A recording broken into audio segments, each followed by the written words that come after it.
So, this is our ninth lecture on the topic that is chapter number 9 Current Electricity of 12th Science of Maharashtra Board.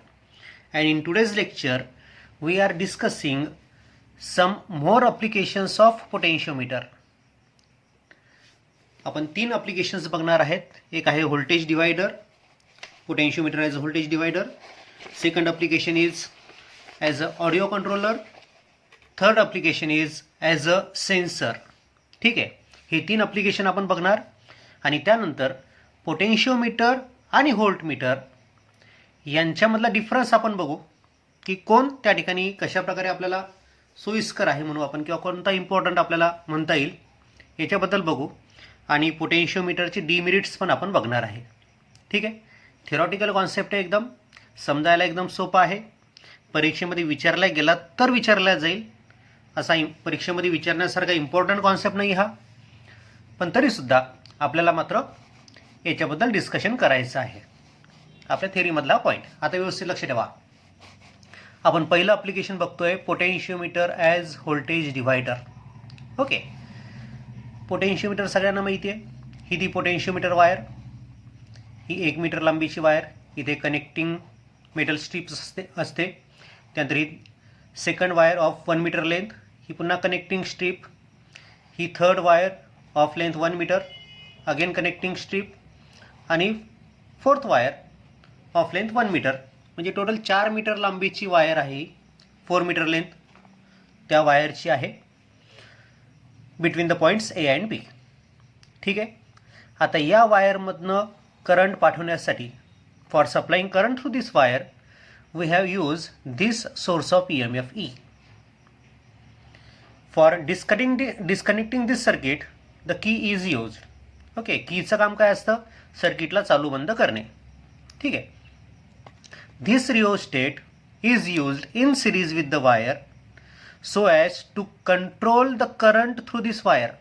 या वायरमधनं जाणारा current control करण्यासाठी या रिओस्टेटचा वापर केला जातो हे आपल्याला माहिती आहे. ओके, कारण की रिओस्टेटमधलं रेजिस्टन्स आपण कमी जास्त करू शकतो. हा व्हेरिएबल रेजिस्टन्स असतो. रेजिस्टन्स वाढवलं की या वायरमधनं जाणारा करंट कमी होईल आणि रेजिस्टन्स रिओस्टेटमधलं कमी केलं की वायरमधनं जाणारा करंट वाढेल. हे आपल्याला माहिती आहे. ठीक आहे, आता थोडंसं व्यवस्थित लक्ष द्या. मी थोडंसं न्यूमरिकली बोलतो. हां, समजा या वायरच्या दोन टोकांमध्ये 4 व्होल्ट एवढा पोटेन्शियल डिफरन्स आहे. म्हणजे 4 मीटर लेंथ त्या वायरची आहे आणि 4 मीटरमध्ये पोटेन्शियल डिफरन्स किती आहे? 4 volt. Means in every metre, म्हणजे पहिला मीटर जर घेतला तर या दोन टोकांमध्ये व्होल्टेज किती असेल? 1 व्होल्ट. 1 मीटर ते 2 मीटर या एका मीटरमध्ये किती व्होल्टेज असेल? 1 व्होल्ट. 2 मीटर ते 3 मीटर या एका मीटरमध्ये किती व्होल्टेज असेल? 1 व्होल्ट. आणि 3 मीटर ते 4 मीटर याच्यामध्ये पण 1 व्होल्ट एवढं व्होल्टेज असेल.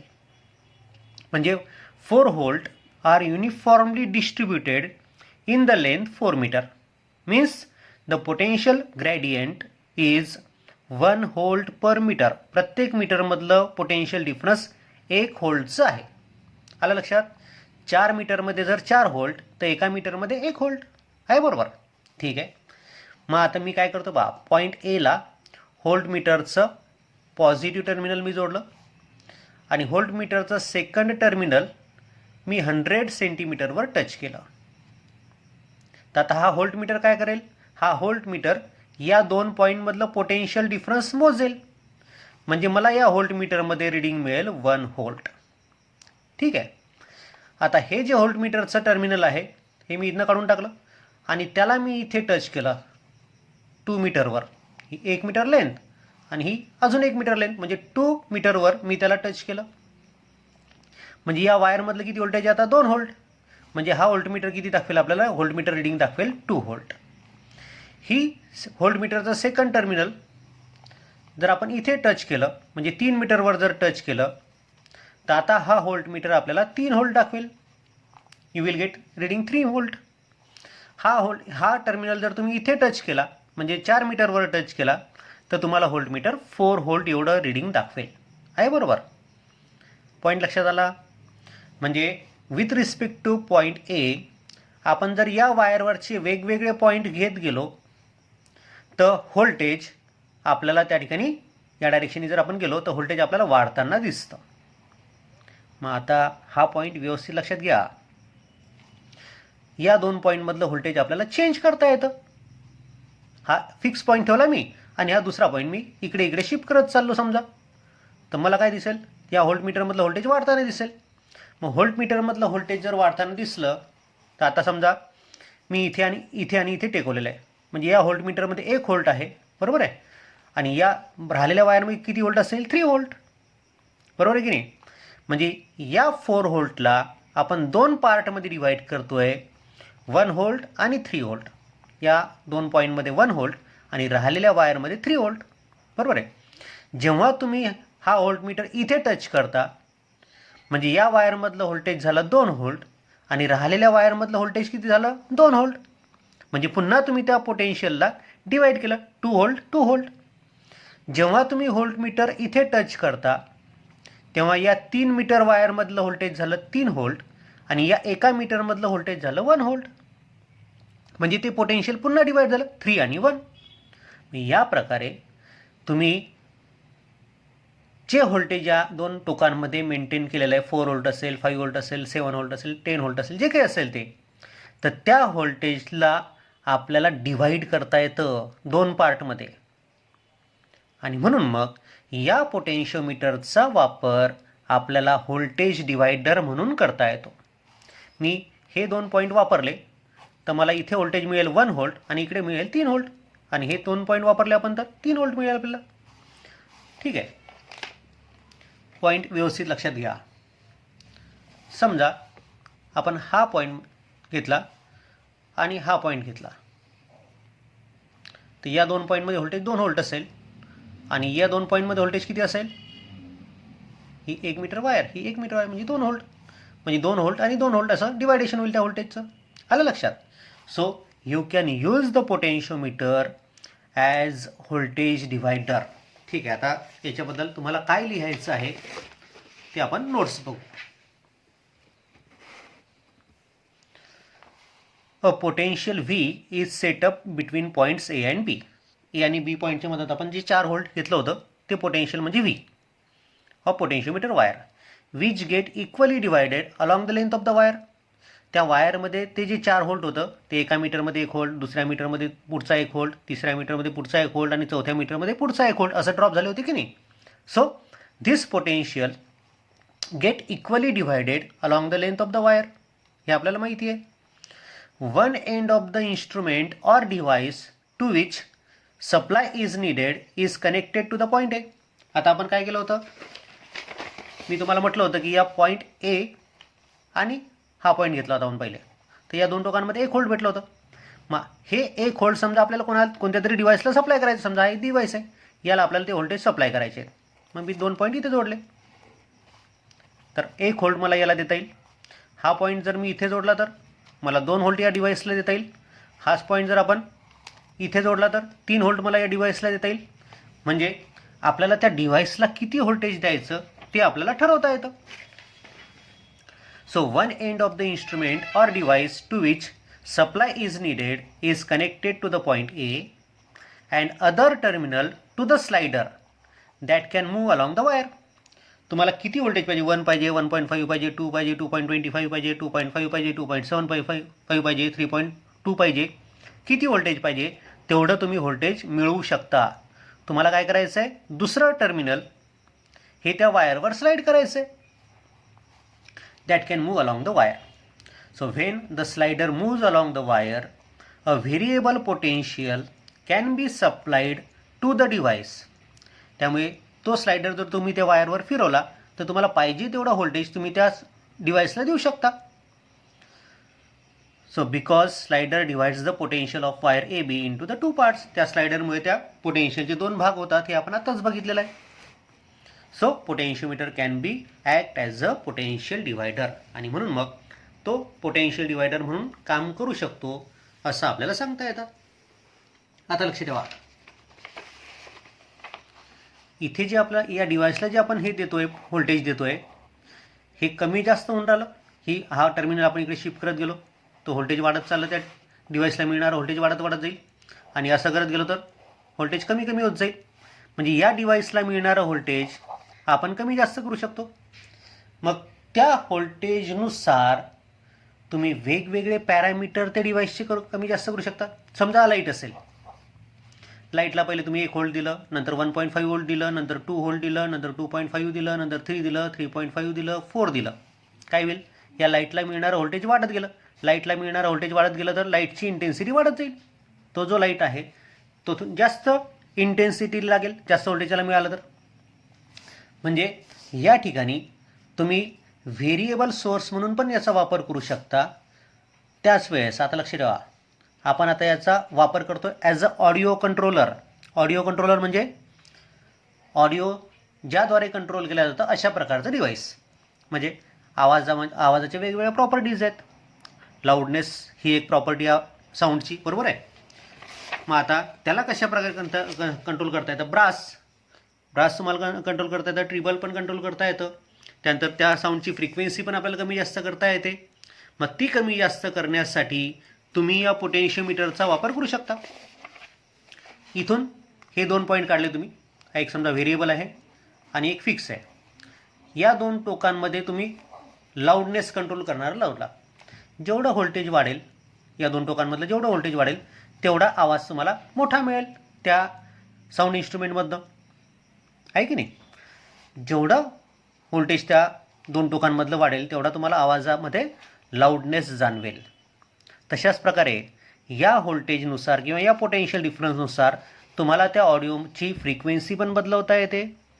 तुम्हाला ब्रास पण बदलवता येतो. ब्रास म्हणजे तुम्ही बघितलं तुमच्या घरी जर होम थिएटर असेल किंवा ऑडिओ मोठं डिव्हाइस असेल त्यामध्ये ब्रास टिबलची बटन असतात की नाही, ज्याच्यामध्ये पोटेन्शियोमीटर लावलेले असतात की जे फिरवले की मग ब्रास वाढवता येतो. तुम्हाला ब्रास वाढवला की तुमचा जास्त ढुमढुमढुम आवाज जास्त येतो. ट्रिबल वाढवला की तुमच्या फ्रिक्वेन्सी त्या ठिकाणी वाढते. त्या गायकाचा आवाज जास्त मधुर तुम्हाला ऐकू येतो, आहे की नाही. म्हणजे ब्रास आपल्याला कंट्रोल करता येतं, ट्रिबल कंट्रोल करता येतं, फ्रिक्वेन्सी कंट्रोल करता येते, साऊंडचा लाऊडनेस पण आपल्याला कंट्रोल करता येतो with the help of this change in potential. So that's why the potentiometer can also be used as a audio controller. बघा आता त्याच्याबद्दल तुम्हाला काय लिहायचं आहे तर, so with the help of slider potential can be changed, so it can be used in audio systems to control different characteristics.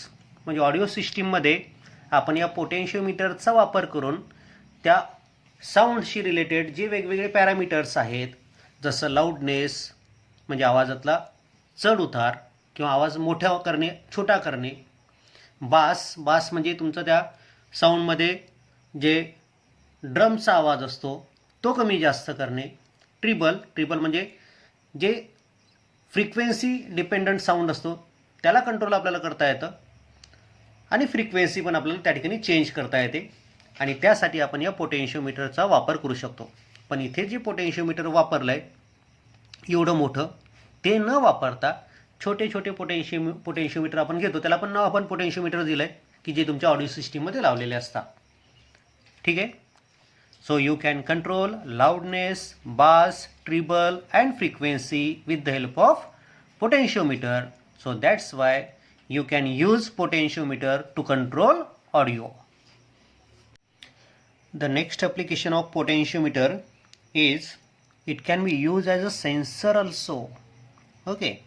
Now we will devise a small setup which will explain you how it can be used as a sensor. Now look, this is potentiometer wire. Between these 2 points the potential difference is say 1 volt. Between these 2 points the potential difference is say 2 volt, 3, 4, 5 and so on. ठीक है. This light is such as it operates when potential becomes greater than 2 volt. हा light असा आहे की याला मिळणारा voltage 2 व्होल्टपेक्षा जास्त झाला की हा लागतो. ठीक आहे. अशा लाईटचं एक टर्मिनल मी पॉईंट एला जोडलं आणि दुसरं टर्मिनल या इथे जोडलेलं आहे सध्या, की ज्याला मी एक वायर जोडली म्हणून आपण किंवा एखादं कनेक्शन जोडलं की जे इथे जोडलं आहे आपण या बॉलला.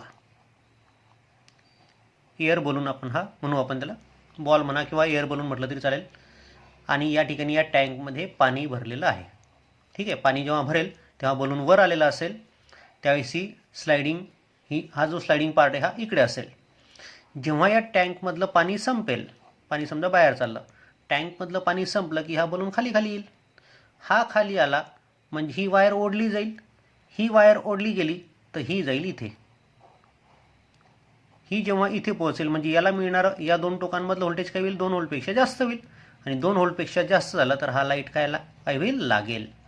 ओके, व्यवस्थित लक्ष द्या. आपण पोटेन्शिओमीटरचा वापर ॲज अ सेन्सर म्हणून करतोय.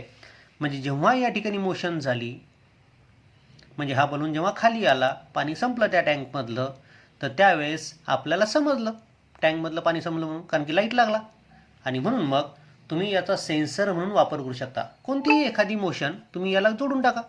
ती मोशन झाल्याबरोबर इथे एकतर लाईट लागेल किंवा बेल वाजेल किंवा अजून काहीतरी तुम्हाला त्या ठिकाणी व्होल्टेज मिळेल चेंज झालेलं. त्याचा वापर तुम्ही सेन्सर म्हणून करू शकता. So the potentiometer can be use as a sensor. एक सिम्पल एक्झाम्पल मी तुमच्यासमोर प्लेस केलं की कशाप्रकारे तुम्ही त्या पोटेन्शिओमीटरचा वापर सेन्सर म्हणून करू शकता. असे नंबर ऑफ एक्झाम्पल्स तुम्हाला तयार करता येतील. हां, तुम्ही इमॅजिन करा आणि तयार करा स्वतः. ठीक आहे, मग ॲज अ सेन्सरमध्ये काय म्हटलं बा, if the slider is connected to a moving part of a machine. म्हणजे मशीनच्या एखाद्या मुव्हिंग पार्टला तुम्ही त्याला स्लायडरला जोडलं. Then whenever there is a movement in a machine, the potential difference changes which can be used for further study. म्हणजे जेव्हा जेव्हा त्या मशीनचा पार्ट हलेल तर त्यावेळेस तो स्लायडर हलला की पोटेन्शियल डिफरन्स चेंज होईल. पोटेन्शियल डिफरन्स चेंज झाला त्याचा वापर तुम्हाला करता येईल फर्दर स्टडीसाठी. म्हणजेच तो चेंज इन पोटेन्शियल हा सेन्सर म्हणून आपल्याला कामात आणता येतो. So potentiometer can be use as a sensor. ठीक आहे, असे हे सगळे पोटेन्शिओमीटरचे युजेस आपण बघितले. कोणकोणते युजेस बघितले आपण आतापर्यंत? आपण पहिला यूज बघितला comparison of E1 and E2 by separate method, बरोबर आहे. नंतर दुसरा यूज आपण बघितला comparison of E1 and E2 by sum and difference method, हा दुसरा यूज बघितला आपण. त्यानंतर आपण तिसरा यूज बघितला internal resistance of battery using potentiometer, हा तिसरा यूज. त्यानंतर चौथा यूज आपण बघितला potentiometer as a voltage divider. त्यानंतर पाचवा यूज बघितला आपण पोटेन्शिओमीटर टू कंट्रोल ऑडिओ. आणि सहावा यूज बघितला पोटेन्शिओमीटर ॲज अ सेन्सर. ठीक आहे, असे 6 युजेस आपल्याला स्टडीमध्ये आहेत. त्याचा आपण त्या ठिकाणी स्टडी केला आहे पूर्णपणे. त्यानंतर आता आपण बघतोय व्होल्टमीटर आणि पोटेन्शिओमीटर वर्सेसमध्ये, म्हणजे एकमेकांच्या तुलनेमध्ये कसे असतील. तर बघा आता हे सगळं तुम्हाला व्होल्टमीटर काय असते ते पण माहिती आहे आणि पोटेन्शिओमीटर काय आहे ते पण माहिती आहे. A potentiometer is more sensitive than voltmeter. व्होल्टमीटरपेक्षा पोटेन्शिओमीटर जास्त सेन्सिटिव्ह असतो. Second point, a potentiometer can measure potential difference as well as EMF of the source. म्हणजे पोटेन्शिओमीटरच्या साहाय्याने आपल्याला पोटेन्शियल डिफरन्स तर मोजताच येतं, पण EMF पण मोजता येतो. But voltmeter can major only potential difference. पण व्होल्टमीटरच्या साहाय्याने मात्र आपल्याला फक्त पोटेन्शियल डिफरन्सच मोजता येतो, EMF मोजता येत नाही. Least count of potentiometer is very small as compare to voltmeter. आता पोटेन्शिओमीटर वायरची लांबी वाढवली की सेन्सिटिव्हिटी वाढवता येते, त्यामुळे लिस्ट काउंट पोटेन्शिओमीटरचा कमी असतो आणि व्होल्टमीटरचा लिस्ट काउंट मात्र मोठा असतो किंवा जास्त असतो. A potentiometer is not portable but voltmeter is portable. आता पोटेन्शिओमीटर म्हटलं म्हणजे 1 मीटर लांबीचं ते, त्यानंतर त्याचे बायसिंगचं सर्किट, हे सगळं पोटेन्शिओमीटर, याला आपण पोटेन्शिओमीटर म्हणतो. मोठं असतं, पोर्टेबल नसतं. पण व्होल्टमीटर सगळ्यांनी बघितलेलं आहे. Voltmeter is a small device, so it is portable one. ठीक आहे, त्यानंतर with the help of potentiometer direct measurement of potential difference or EMF is not possible. बघा आता हा पोटेन्शिओमीटरचा ड्रॉबॅक झाला का पाहिजे. हा potentiometer is not portable but voltmeter is portable. हा पोटेन्शिओमीटरचा ड्रॉबॅक आहे. पोटेन्शिओमीटर हा पोर्टेबल नसतो. आणि with the help of potentiometer direct measurement of potential difference or EMF is not possible. But with the help of voltmeter, direct potential difference can be measured. आता पोटेन्शियोमीटरच्या सहाय्याने direct तुम्हाला voltage मोजता येतं का किंवा EMF मोजता येतं का? नाही मोजता येत. तुम्हाला तो सेल लावा लागतो, त्याला कम्पेअर करावं लागतं, बॅलन्सिंग लेंथ काढावी लागते, नंतर तुम्हाला EMF किंवा पोटेन्शियल डिफरन्स सांगता येतं. पण व्होल्टमीटरमध्ये डायरेक्ट तुम्ही व्होल्टमीटरचे दोन टोकं त्या सेलच्या दोन टोकांना लावता, तुम्हाला डायरेक्ट व्होल्टेज मिळतं. So with the help of voltmeter you can measure directly potential difference, but with the help of potentiometer you cannot measure directly.